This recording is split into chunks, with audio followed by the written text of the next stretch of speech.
Tere, mina olen Inna Raud Eestist ja tutvustan teile lühidalt Mulgimaa rahvarõivaid. Mulgimaa asub Lõuna-Eestis ja Mulgi rahvarõivaid iseloomustab konservatiivsus. Nad ei võtnud vastu uuendusi ja see seletab ka, miks siis Mulgimaa rahvarõivaste juures me näeme sellised arhailist keskaegset motiivistikku. Lõngad värviti taimedega ja kasutati kollast, sinist, punast ja ka rohelist värvitooni. Nüüd esemed, kuhu taolised tikandid tehti, on valged sõbad. Selline valge sõba oli Mulgimaal rikka abielunaise tunnus.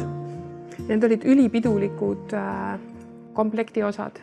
Teine situatsioon, kus siis sellist tikandistiili on kasutatud, on näha eespõllel ja ka väiksematel põlledel, mida siis kanti kas siis külje peal või ka ees harkis.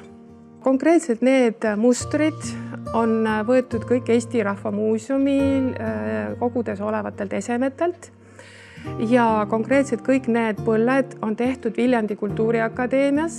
Meil toimub seal rahvarõivakool, mille raames siis õpilased omal ise rahvarõivad teevad ja siin on siis näha siis nii-öelda üliõpilaste poolt tehtud tööd. Meil on väga oluline järgida muuseumis eeskujuks võetud esemeid. Ja sümbolid võib-olla veel ka lõpetuseks, et mida siis selles tikandis kasutatakse, on roos, on rist, on lihtsalt ring ja on ka elupuu oksad.